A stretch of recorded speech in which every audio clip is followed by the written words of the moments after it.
Mr. Beacon podcast is sponsored by Wiliot, scaling IoT with battery-free Bluetooth.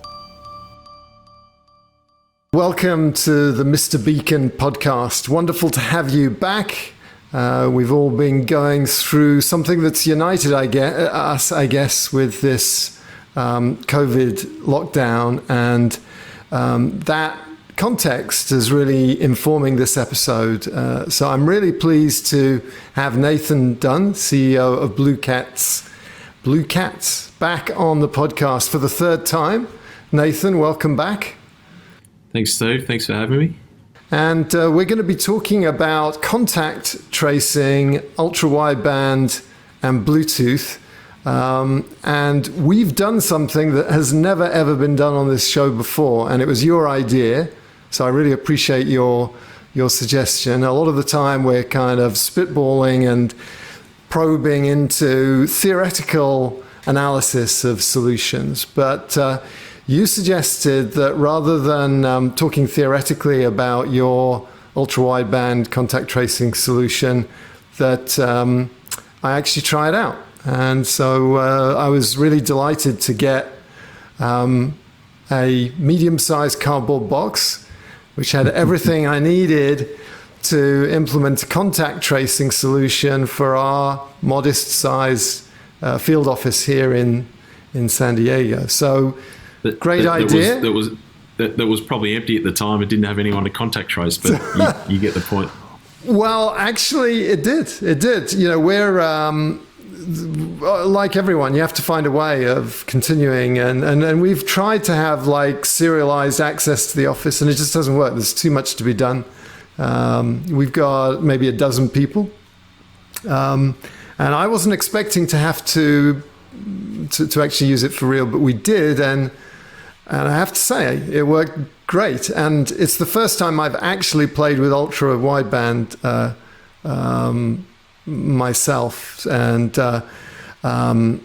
we'll throw some images up in post of what the solution, these tags look like, unless you've got one on you. Mine are all actually in the office. So I've got here, and you'll see it beep because I've got another one here. So I've just brought it within range, and so that's flashing and vibrating and carrying on. So that's to alert you that you're too close, basically. So here we are.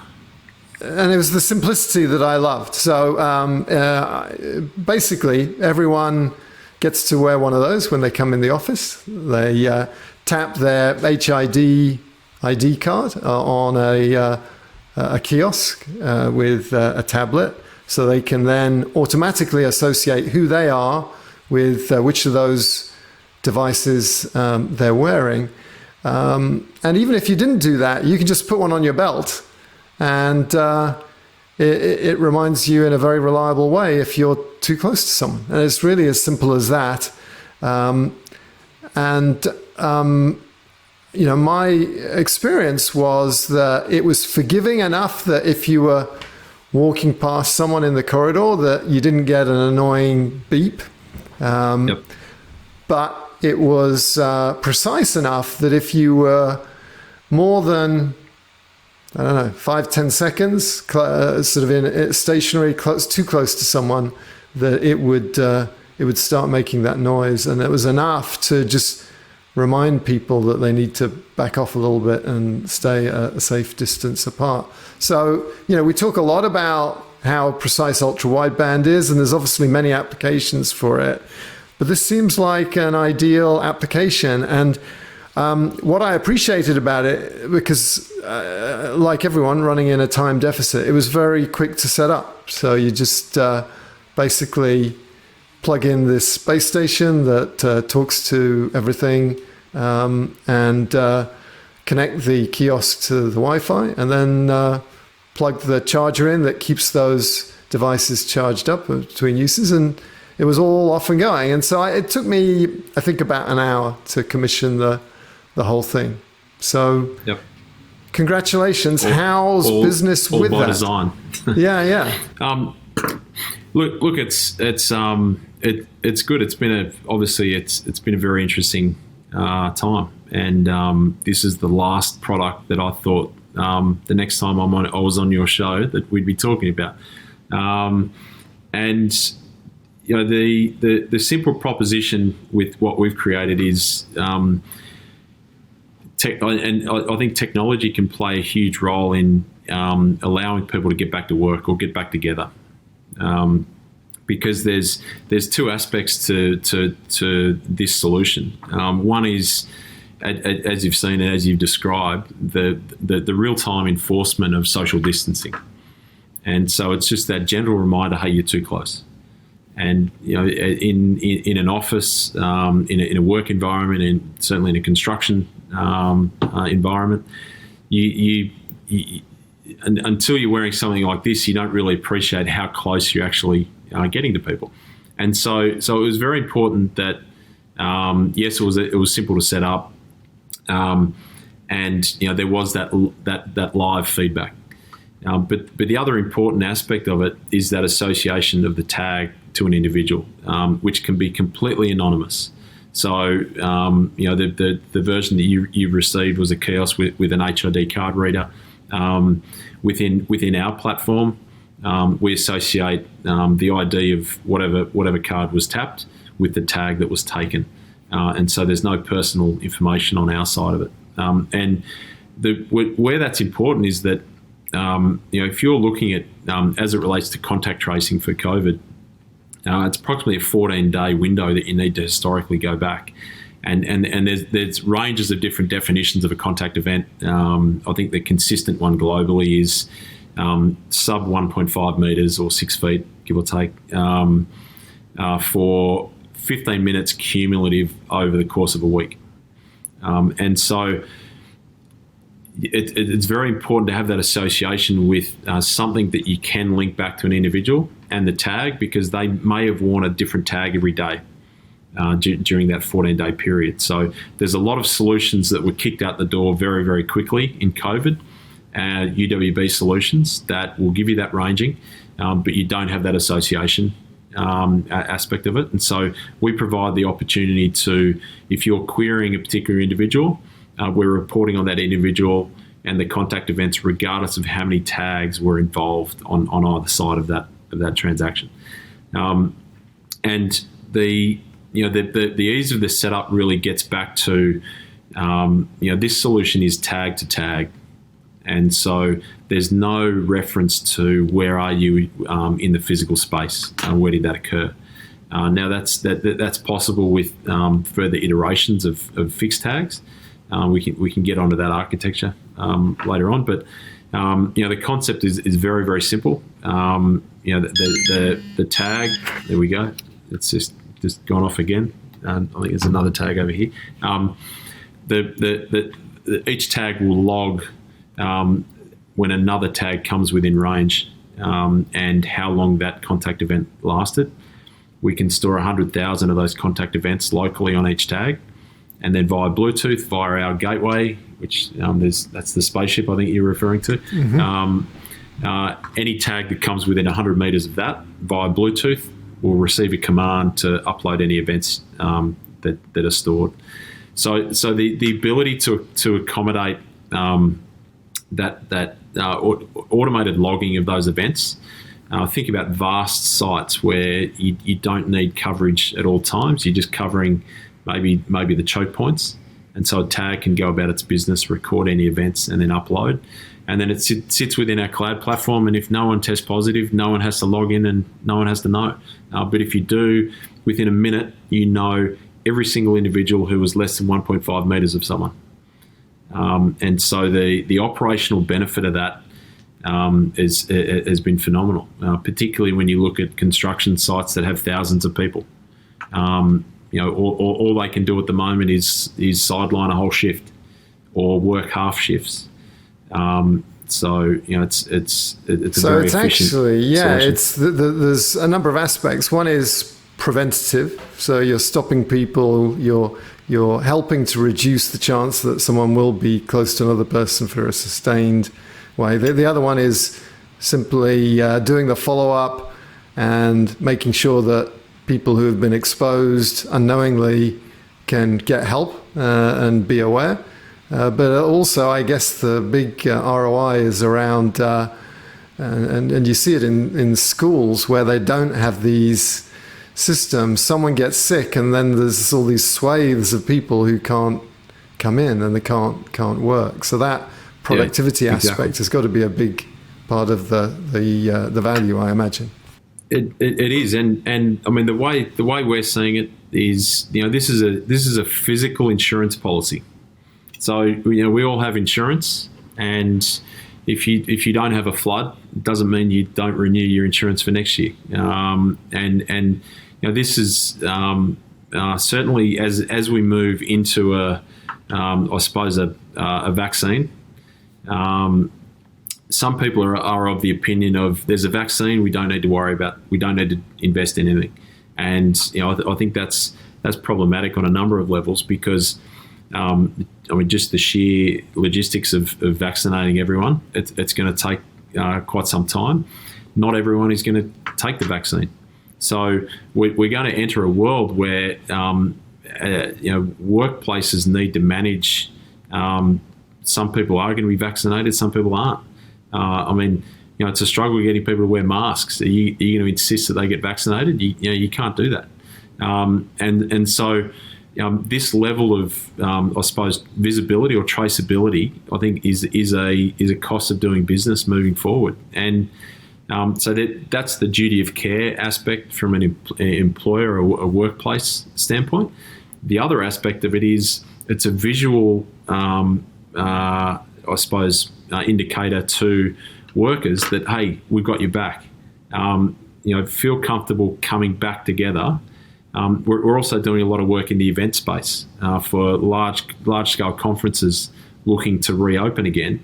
Now, it's fine to be able to say, hey, we're allowed to reopen, but the 1,500 people that you want to congregate within that hall, they need a certain level of comfort to do it. And it's not necessarily just the authorities say we're allowed to. And so, again, having this type of technology to say, listen, there's no personal information whatsoever. And if something happens, we can instantly identify the people that need to be alerted. And it's as simple as that. Well, one of the things that I really like about it comes down to being British. So as an Australian, you may not feel the same way about this, but being British, or at least having grown up in England, we're very kind of inhibited about confronting people with awkward information like, hey, mate, you're too close to me. Especially you have a work relationship, you want to maintain those relationships. And also you just sometimes forget to do it. But it's amazing how social pressures can get people to flex what they know is probably not good behavior. And this device is very objective, and it's like there's no embarrassment. If the thing's beeping, then it's like obvious what you got to do. You got to back off a bit, and it doesn't require. You can be the most junior person in the company who's being visited by the most senior person in the company, and you don't need HR to come in and arbitrate and suggest that more distance would be better. So I think that's got a lot going for it as well. Yeah, I mean, you can blame it on the tag as to why you told the CEO to back off, basically. Yeah, indeed. All of that's configurable. So, we haven't, there's a number of steps that we took deliberately in engineering this product, and our team has done an incredible job. We have probably achieved 18 months worth of engineering work in the space of 4.5-5 months, from ideation to full certification, and it was done with a view of not a knee-jerk reaction, but okay, if we're going to do this, we're going to do it properly, because it's really established a new foundational architecture for BlueCats moving forward. And COVID has just been the catalyst of that. So there's a lot of configuration capabilities. Obviously, first and foremost, the size. So there we go. We're within 1.5 meters of that one. But the size, this has been designed for a rugged industrial environment. Think, mining, oil, gas, construction. And so, the battery life, we've got a 30-day battery life. And it's targeting the workflow that charging something every single day is a deal breaker in many situations. But and then also being able to configure different tags. So you have some people in construction who, if they're hanging drywall, for example, they're going to be close to each other. And so we can configure those tags to still log that event, but don't flash and don't beep, because the guys are going to find a hiding spot for that tag really quickly. And so they counter that close contact with additional PPE. So it's very configurable in that regard. Yeah, and in fact, your guys did that for me. I wanted to have a visual indicator first and then the audio indicator, and that was something that you did just with a config change. Where we've talked about the benefits. I think the back to work thing is very interesting in terms of making people feel comfortable and having a defendable position to get back to normal as quickly as possible. But where are you seeing the most traction? What's driving your sales at the moment? Firstly, it's essential work that can't be done from home. And so, if you have a look at the the companies that have really thrived through this lockdown, aside from all the streaming services and what have you, it's everything to do with online purchasing, online shopping, and so. And then, if you take that a step further, meat production, as an example, has been specifically impacted. And so, targeting those environments where their business is increased, so they can't scale back production, and they can't do it from home. Now, initially, every company had to really make it up as they went and say, okay, how do we best handle this? And so we're in the stage now of, as the penny drops with a lot of companies we're talking to, that this is something that we need for. Some of our clients have indicated that this is a 2-3 year proposition, having this level of traceability as that insurance policy moving forward. And so it does come down to individuals and organisations acknowledging that, hey, we need to invest in this. Some people are of the opinion there's a vaccine, let's take our foot off the gas. And our time is better spent targeting and finding the people that are convinced, and then amplifying their stories and the benefits. And so it is that essential work in terms of they have more work to do, so they need to actually cram more people into a space. And then the other aspect of it is the work that can't be completed from home, but is critical in keeping the economy moving. And construction is a big one. A lot of the economists are obviously saying that a way out of this is governments need to spend a lot of infrastructure projects, get people back to work, and so it was critical that construction stays open. And there's actually an interesting study. I think it was Edinburgh University analysed the number of the large construction companies in the UK throughout this shutdown, and productivity actually increased. And what they put that down to was just the hyper focus on scheduling and timetabling, and understanding that we can't have everyone on site, and so the electricians have this floor for this period. You got to get in, you got to get out. Now that's not scalable moving forward. It's not viable. So at some point you've got to open it back up, and it really is that passive concept of provided the tag is associated, clip it on and just go about your business. Just do your thing. So whilst I've got you here, I do want to talk a bit about what's happening in the industry with regard to ultra-wideband and Bluetooth, and just get an update on that. So you good with moving on to talk about that absolutely. for a bit? Absolutely. So how would you, I think last time we spoke then, Apple had announced that they were putting ultra wideband in the iPhone 11, 11 Plus. I think it was. Was it the Pro, or it wasn't in all of the iPhone 11s? I don't think. Is it now going to be in? Is it now in all of the 12s? Is it? It is. It is. Okay. Yeah, the U1 chip. Also in all their most of their powered devices, really. The earbuds. Earbuds. I don't think have the U1 in them. Okay. The headphones don't, from what I understand.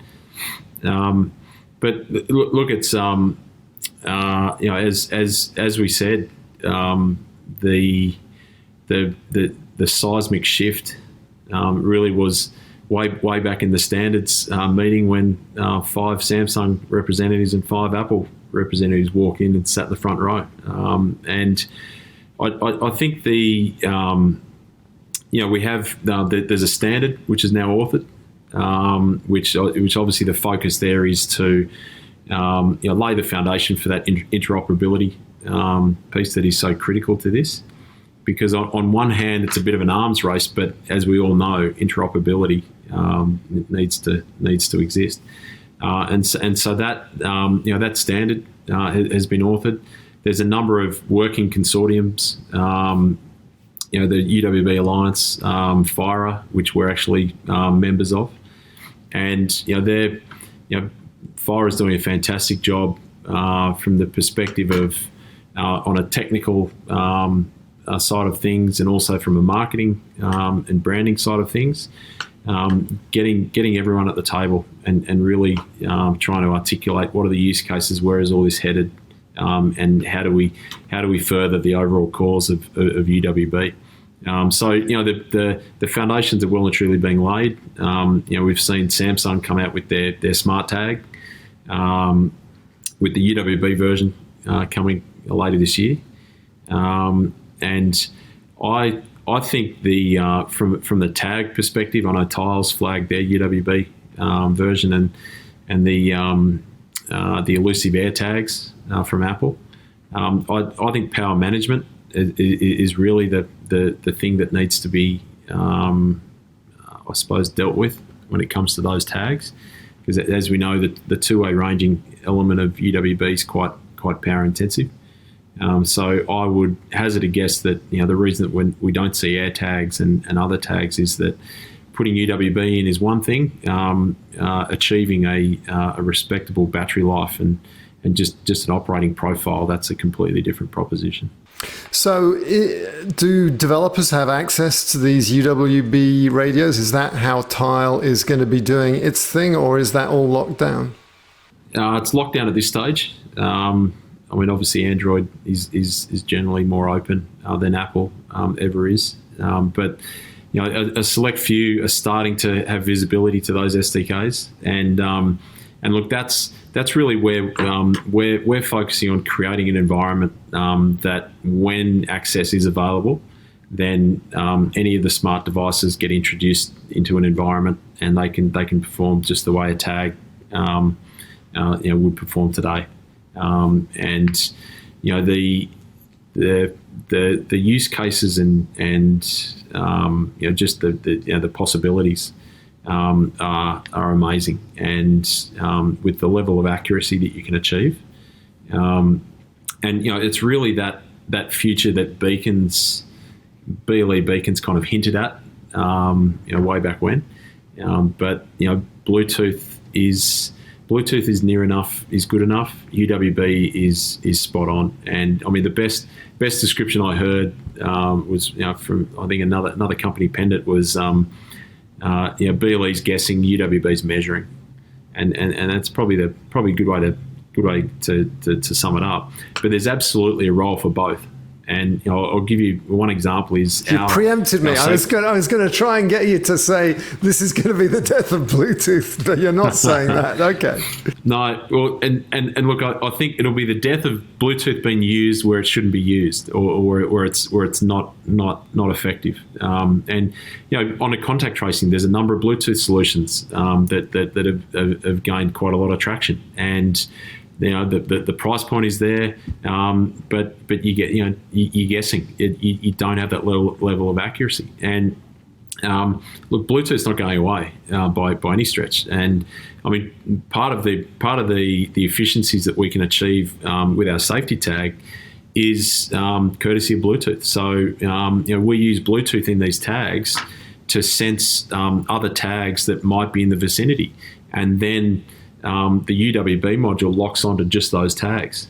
And so, and that's a classic example of near enough is good enough. There's someone 5 meters away, 3 meters away, give or take, and then UWB kicks in, and you can really get laser focused. And then also from an offloading data over the air update capability, it's certainly the best of both worlds, and you need Bluetooth to really get the particularly if we're talking about random devices coming within range of others and wanting to range. Bluetooth is a brilliant triage, if you like, to then unleash UWB. Very insightful. Always a pleasure, Nathan. Thanks very much for coming on the show. No problem at all. Thanks, Steve. I'm going to end up now with some thanks and acknowledgements, which is not something we've normally done before. So, it takes us a while to say thank you. In this case, almost 5 years. But I do want to thank Nelson Fernandez for editing the podcast, Don Rayner for providing the voiceover on the opening credits, Jesse Hazelrig, our producer, and most of all, you, our dedicated listeners. If you're listening and watching now, then you're part of an elite set of dedicated IoT, auto ID, indoor positioning nerds like me. We really appreciate your support. Please do rate us on whoever is providing your podcasts to you, and tell your friends. So until next time, thanks very much, and see you soon.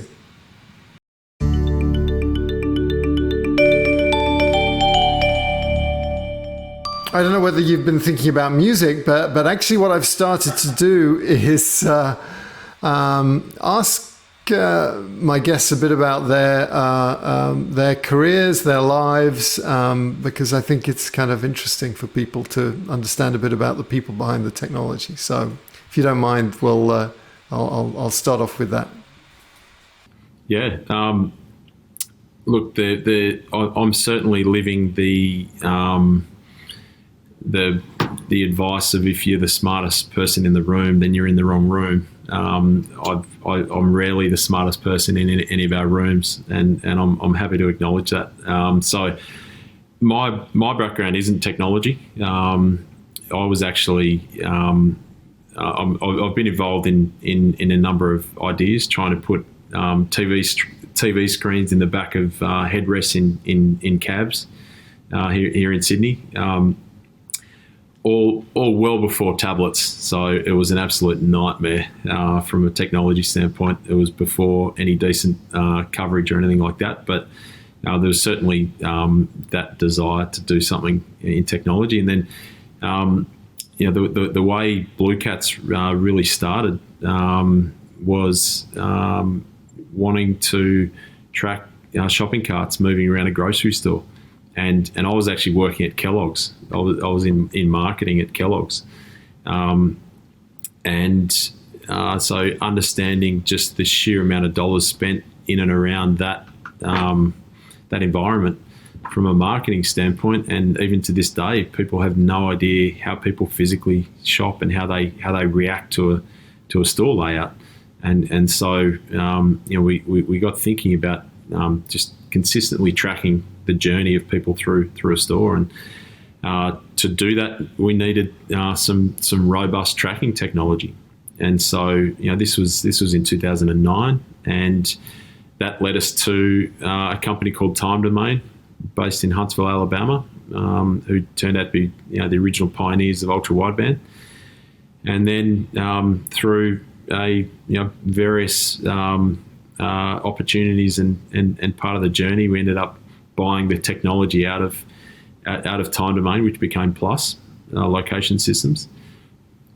and then at the same time, Bluetooth low energy was a thing, and so having a AA powered device, everyone now refers to as beacons, last for a number of years, was a reality. And so that was sort of a side, initially a side project of the core UWB company, and then that was set up as BlueCats. Back then, no one had any idea what UWB was, and RTLS as well. There was still a lot of explanation around that. And since then, all the technologies have been merged, and obviously the world is a lot more aware of at least the benefits, or that there is something in real time location. And as we know, UWB has been anointed by the technology gods, and so a lot of people are discovering it for the first time, which is exciting. Well, let's come back to you though, because the other half of the program is going to be about the technology, and I think in many ways you're living the dream. You're in Sydney, that's a pretty good start, but also you're the CEO of this really interesting company. How did you get to be CEO of a really interesting company? Was it something that you always wanted to do? Did you always want to be a leader of a technology company? Well, I knew, and no disrespect to large companies like Kellogg's, but I knew I didn't want to be working in a large company, and I'd worked in a number previously, and it's strange how at the time when you're doing something that it's not really resonating with you, but you're sort of going through the motions, and it's a very it's a tough decision to make to jump. Really, not necessarily knowing what you're jumping into, but that you don't want to be where you are, and I think everyone has those chapters in their lives that at some point down the track you do something, and every experience you've had makes sense. And so the perfect example of that is going from a technology perspective, wanting to put TVs in taxis, and coming up against the bureaucracy and red tape of government, and swearing and never to have anything to do with that, and then into the world of breakfast cereals and FMCG, and then getting into what obviously became BlueCats was tracking in grocery stores, and so the technology aspect of it always had an interest, and then leveraging some of my experience and insight that I'd gained through the time at Kellogg's proved invaluable, and so all of a sudden everything made sense. But I got into it. There was a company looking at commercializing a smart shopping cart, which originated in Texas, actually, and was brought out here by a number of investors who I had a connection with, and so I got involved with that very early on, and it turns out that the original concept and the original direction that the investors wanted to take that was flawed, just from the failings of the technology and all the rest of it. It was 100% an advertising type proposition, and I could see past that and into more about just the concept of the value of the real-time tracking and the instant visibility that could give someone as to what is actually going on. Within that original, I suppose, startup, there were a couple of guys, Kurt and Cody, who are now our co-CTOs, based in Austin, Texas. And they were involved with that original startup, and we could sort of sort through the rubble of what was really valuable here, and what was the real kernel of the idea that had legs, and so we got together, were and still are very well backed by a single investor here in Sydney. And so then the journey began on all things tracking, and we're lucky enough to still be here to tell the story. And as I said, all all those various trade winds completely out of anyone's control are actually at our back now. So it's coming up on a 12-year overnight success. So it's good. It's interesting. It's just to sort of pick on a few of the things that you've talked about, this fact that everything seems to make sense in retrospect. Your experiences all added up to kind of the perfect resume to do what you were doing. I think, that's very often the case, isn't it? But for that to happen, you need to be willing to move around a bit, because you can have the perfect resume but be in the wrong place. So there's some flexibility and maybe a bit of luck to be where your qualifications are exactly what's needed. And then go ahead.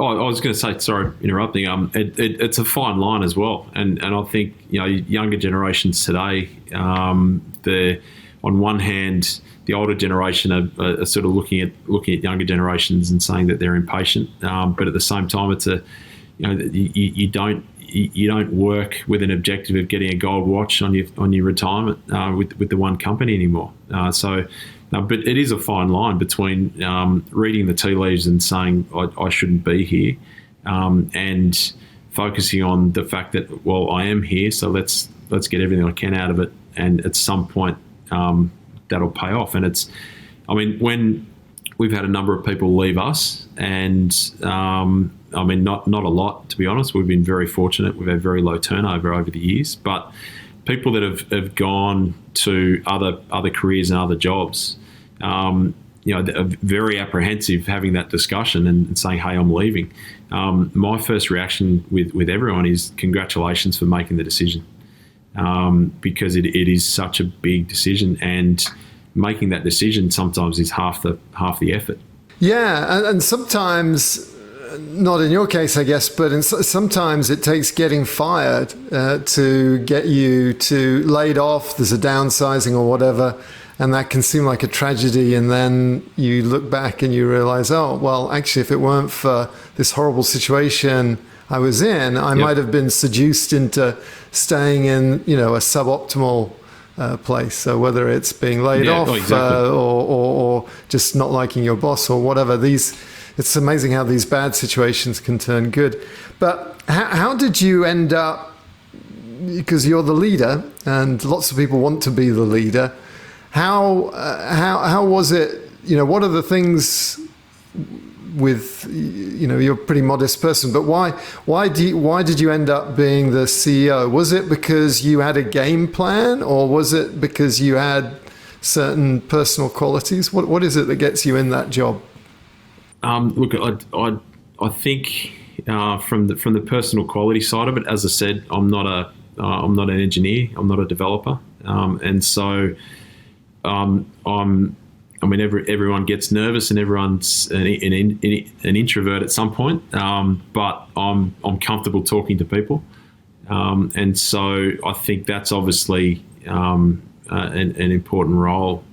The further you get up a particular org chart, it's more about storytelling, really, whether it's consistently storytelling internally, externally, what have you. So I'm relatively comfortable with that, and at the outset, the roles were pretty clearly defined. It's not as if we're all engineers vying to be the one who can crack the code and things like that. The aspect of the business that I was more than comfortable taking on. There are other guys in the organisation that are more than happy for me to be doing interviews like this, and worry about the business side of it. And as long as they can stick to their knitting and have the right context along the way. And it's every organisation can do a better job at that internal storytelling, particularly, and we're exactly the same, particularly with distributed offices here in Sydney and in Huntsville and in Austin. But it's that's really how things started out. It's certainly certainly not an egotistical thing to say, right, I want CEO and I'm not going to stand for anything else. It was more about, hey, there was a lot of gut feel in the early days. There's certainly, you won't find any evidence of or certainly me. I think most people in the industry back in 2011 saying this is going to be in the iPhone one day.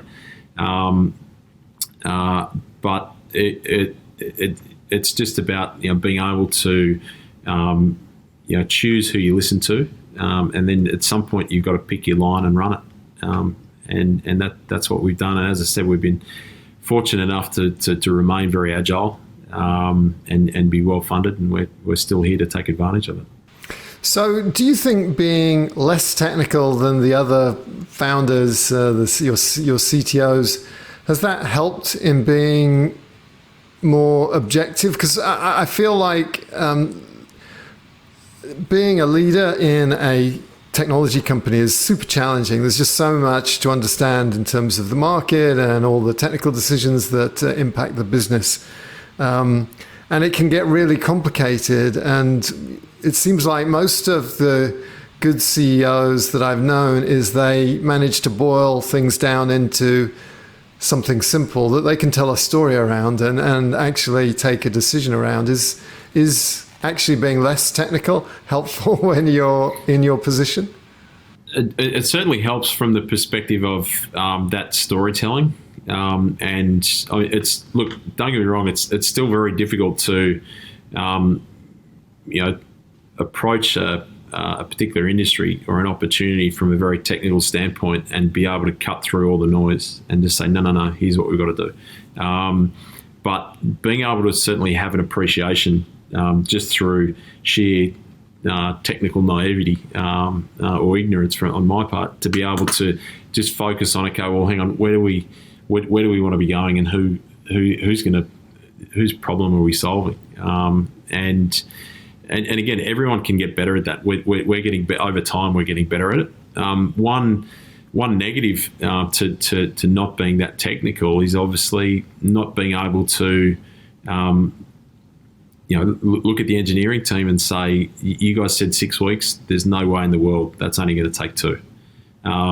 You can't really. And look, that's where there's trust. You've got to trust that the person next to you is provided everyone's got the right context. Trust that what you've been told is accurate. And so my focus, and we're getting much better at this, has been identifying the stage in the engineering process at which point do we then really engage the market.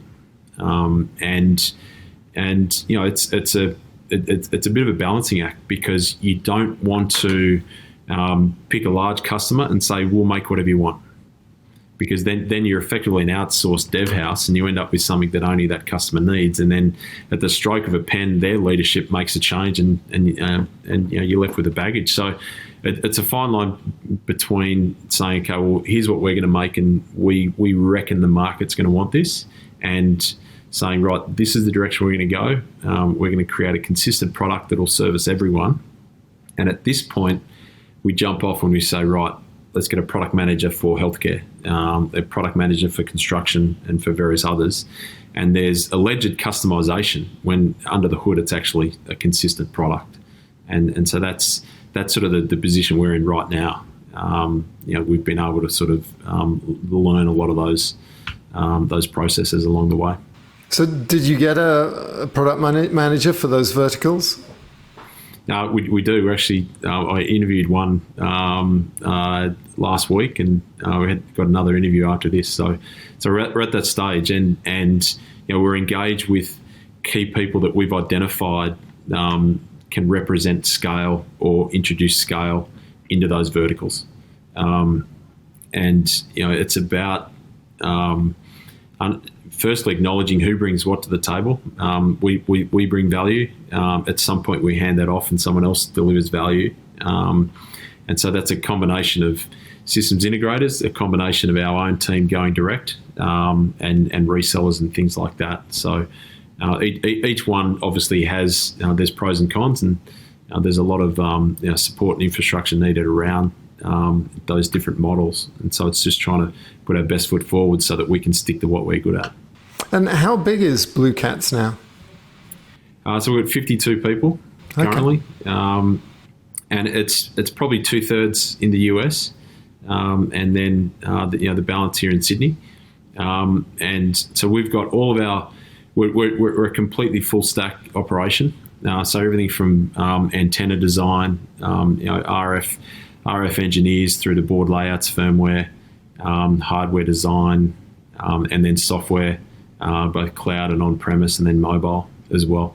So it's we've got that complete package, and all of our hardware is actually designed and built in the US, which is a very unique proposition compared to in the market, for sure. And so we find that gives us a greater degree of control, and having the people that have designed the full stack solution means that they can be sitting with the contract manufacturer and overseeing things, and at the test house with the certifications and various things. So as we all know, unless you're hitting the volumes that are ridiculous, offshore production isn't necessarily worth it from day one. Very interesting. Well, I got to ask the musical question. We won't do the Mars thing, but just we've all been in lockdown. Have you found yourself listening to more or less music? What have you been listening to recently? Actually less. And I mean, the reason is there's no commute. And I don't have a huge commute anyway, but we all sort of look forward to getting in the car. And so, I mean, I've got 4 kids. The eldest is 14, the youngest is 2. So lockdown has been pretty fine. Now, I say lockdown, we haven't been in lockdown for quite some time. Life is relatively normal here in Australia, thankfully. And obviously, having done this a few times, Steve, I'm actually going to reserve the right to deviate, and I've actually gravitated toward a couple of podcasts. Now, I mean, yours is a given, so that's obvious. Appreciate it. But there's 2 in particular, and I mean, I'm not sure whether you're familiar with Scott Galloway, Professor Scott Galloway. So he's got a podcast called Prof G. And he's amazing. I listened to him with Kara Swisher on their podcast, and that one as well. I have to say he cuts through. He can articulate what's going on. He's got a pretty impressive crystal ball at times. So I think that that one particularly I've really gravitated towards, and then a little bit more lighthearted. I recently discovered a podcast called Smartless. Which is Jason Bateman, Sean Hayes, and Will Arnett, and they just, I mean, you talk about a brilliant life. They just get one of their famous friends on for an hour and they talk, but it is very, very funny, nice and lighthearted. So now, if you're going to hold me to music, I've always been a big Jimmy Buffett fan. Pretty relaxed type of person. So. Probably a fair amount of Jimmy Buffett, Eagles thrown in there as well. So. I like the podcast one very much. Yeah, I've been listening to a lot. Oh golly, there's a technology commute one, and for the life of me, I can't remember the name of it. I'm going to look it up. But the one that I've been really enjoying is called The Sopranos, and it's basically a guide to the different Sopranos episodes. And because of the lockdown, we've been binge watching different things, and best show ever, or certainly in the top few. And these guys are just fanatics, and they have just very interesting insights into it. The one I've been listening to is Tech Meme Ride Home. Apparently, it's what Zuckerberg listens to or listened to at one point to keep up with what's happening in Silicon Valley. It's pretty good. Very good. Well, thanks for sharing a bit about how you got to where you got to, and very interesting hearing about those podcasts. And that was great, Nathan. Appreciate it. No worries. Thanks.